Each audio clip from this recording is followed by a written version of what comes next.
반갑습니다. 사회단 1점도 깎이지 않은 비법 전수 단비완손쌤 박주희예요. 선생님 만나기 전에 다들 뭐하고 있었나요? 급 궁금해지네요. 자, 오늘은 문득 이런 이야기를 먼저 하고 싶어요. 선생님의 수업을 듣는 모든 친구들이 매일매일 행복했으면 좋겠어요. 오늘도 어렵고 짜증나는 사회 공부가 아니라 재미난 이야기를 한 편 듣는다는 생각으로 함께 해주시면 좋겠네요. 자, 7단은 세 번째 큰 주제죠. 사회 집단과 차별에 대해서 살펴보도록 할 텐데요. 첫 번째 단비 개념 주제부터 확인하죠.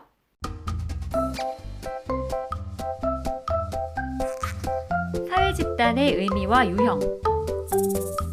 네, 먼저 사회 집단의 의미와 유형에 대해서 살펴볼 거예요.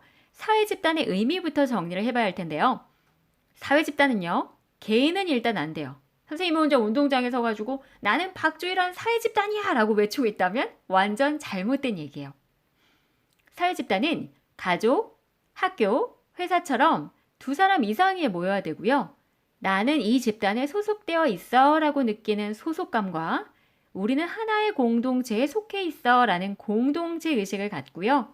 지속적인 상호작용을 하는 집합체를 말해요.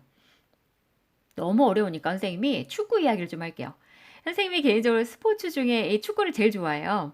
아빠, 오빠, 남동생이 다 축구를 좋아해서 그 영향을 좀 많이 받았는데 그래서 지금 은퇴를 했지만 우리 캡틴 박지성 선수의 굉장한 팬이었고요.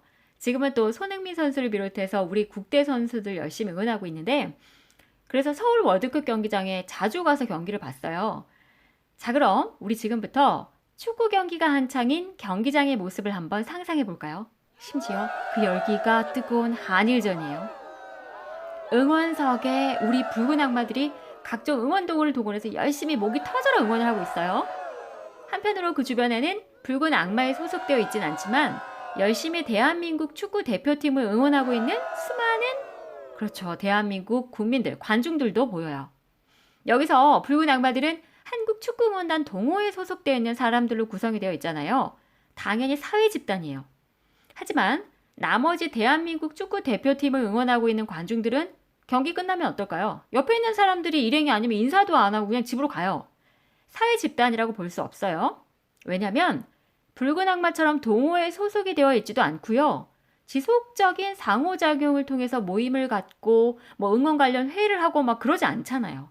따라서 그냥 한 곳에 모여있는 사람들, 즉 군집이란 말이에요. 여기서 군자가 무리군자예요. 그냥 무리가 모여있는 거예요. 얘기가 좀 길어졌지만 사회 집단의 조건 다시 한번 정리해 볼게요. 첫 번째, 두 사람 이상이 모여야 하고요. 두 번째, 소속감과 공동체 의식을 갖고 있어야 하고요. 세 번째, 지속적인 상호작용을 하는 집합체였을 때 사회 집단이라고 하는 거예요. 가족, 학교, 회사 등이 가장 대표적이고요. 지하철 내 승객들이나 야구 경기장의 관중석에 있는 관중들은 군집으로 사회 집단이 아니다라는 것도 꼭 좀 기억해 두세요. 이제 아주 중요한 사회 집단의 유형도 살펴볼게요. 사회 집단의 유형. 먼저 소속감에 따라서 내 집단과 오의 집단으로 구분을 해요. 자, 먼저 내 집단은 우리 반, 우리 팀처럼요. 자신이 속해 있고 소속감이나 우리라는 공동체 의식이 강한 집단을 말해요. 자, 반면에 오의 집단은 다른 반, 상대 팀처럼 자신이 속해 있지 않고요. 그들이라는 이질감, 그러니까 성질이 서로 달라서 낯설거나 잘 맞지 않는 느낌, 이런 이질감이나 거부감을 가지는 집단을 말해요. 우리 학교 체육대회를 한번 떠올려 볼게요. 학교 체육대회에서 반대항 배구대회가 지금 열렸다라고 생각을 해봤을 때 내가 속해 있는 우리 반 배구팀은 내 집단이고요. 옆반 배구팀은 우리가 이겨야 할 대상이에요. 그래서 우의 집단이 되는 거예요. 자, 다음으로 접촉 방식에 따라서 1차 집단과 2차 집단으로 구분을 하는데요. 먼저 1차 집단은 구성원 간의 친밀한 접촉이 이루어지는 집단이에요. 가족, 또래 집단 등이 있고요. 2차 집단은 특정 목적을 달성하기 위해서 만들어진 집단이기 때문에 굉장히 인위적이고 형식적인 접촉이 이루어지는 집단을 말해요. 학교, 회사 등이 가장 대표적이에요. 마지막으로 결합 의지에 따라서 공동사회와 이익사회로 나뉘어요. 그 결합 의지, 이게 무슨 얘기냐? 결합을 하는 데 있어서 나의 의지가 반영이 됐냐, 그렇지 않느냐? 예를 들어서 가족이나 촌락처럼 나의 의지와 상관없이 자연적으로 속한 집단을 공동사회라고 해요. 근데 학교나 회사처럼 어떤 목적에 따라서 선택적으로 형성된 집단을 우리는 이익사회라고 이야기해요. 너무 복잡하죠? 사회집단의 유형 다시 한번 정리해드려요. 사회집단은 크게 소속감에 따라서 내집단과 외집단으로 구분하고요. 접촉 방식에 따라 1차 집단과 2차 집단으로 구분하고요.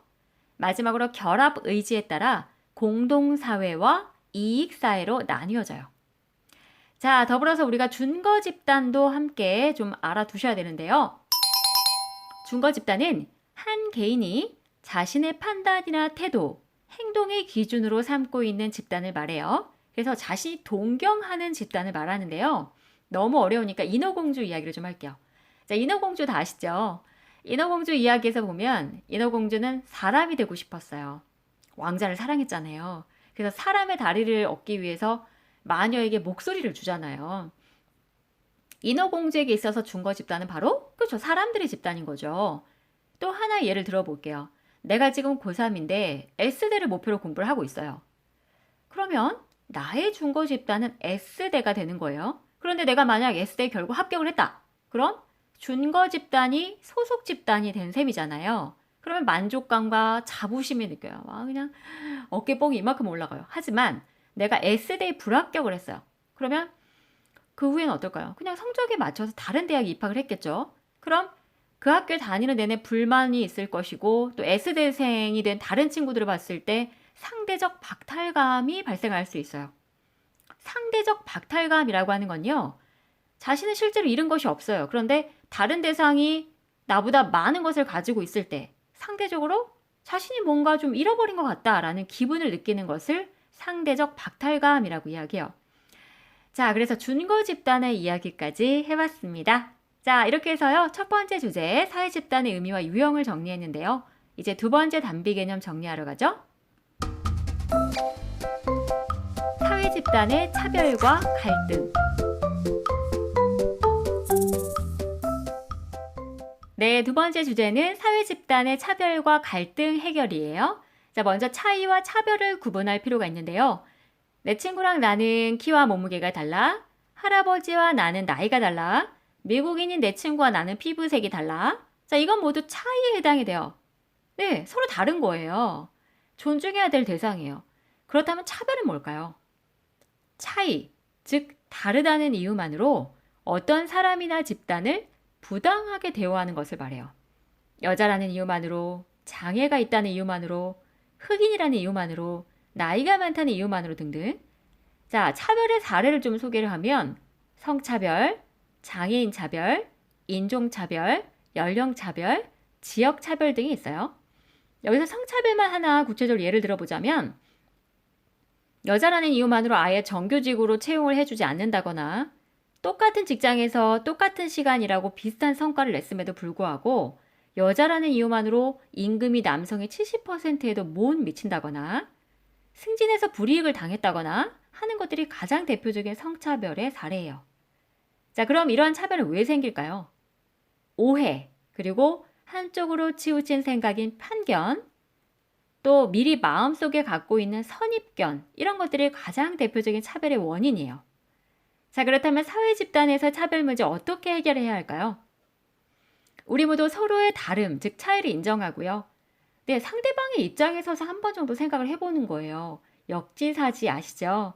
자, 그리고 개인적으로는 부당한 차별을 거부해야 하고요. 사회적으로는 장애인 차별금지법, 남녀 고용평등법처럼 차별을 예방하는 법과 제도를 마련할 필요가 있겠죠.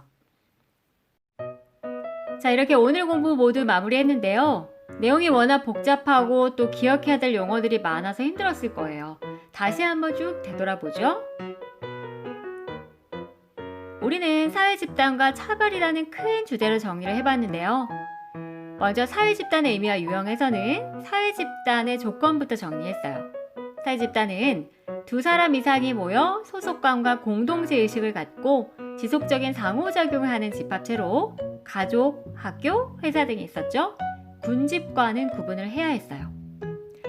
두 번째로 굉장히 중요한 사회집단의 유형이라고 하는 구분을 기억하셔야 되는데 소속감, 접촉 방식, 결합 의지에 따라 구분을 했어요. 소속감에 따라 내 집단과 외 집단으로 구분을 했는데, 내 집단은 소속감이나 우리라는 공동체의식이 강한 집단으로 우리 팀이 있었고요. 외 집단은 자신이 속해 있지 않으면서 그들이라는 이질감이나 거부감을 가지는 집단으로 상대팀이 있었어요. 다음으로 접촉 방식에 따라 1차 집단과 2차 집단으로 구분을 했는데요. 1차 집단은 구성원 간의 친밀하고 인격적인 접촉이 이루어지는 집단으로 가족 또래 집단이 있었다면, 2차 집단은 특정 목적을 달성하기 위해 만들어져서 형식적인 접촉이 이루어지는 학교, 회사 등이 있었어요. 마지막으로 결합 의지에 따라 공동사회와 이익사회로 구분했는데요. 공동사회는 자신의 의지와 상관없이 자연적으로 속한 집단으로 가족, 촌락 등이 있었다면, 이익사회는 어떤 목적에 의해 선택적으로 형성된 집단인 학교, 회사 등이 있었어요.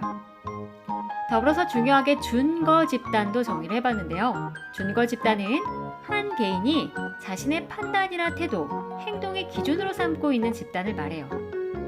두 번째로 사회 집단의 차별과 갈등 해결이라는 주제도 정리를 해봤는데요. 차별은 차이, 즉 다르다는 이유만으로 어떤 사람이나 집단을 부당하게 대우하는 것으로 성차별, 장애인 차별, 인종 차별 등의 가장 대표적인 사례였죠.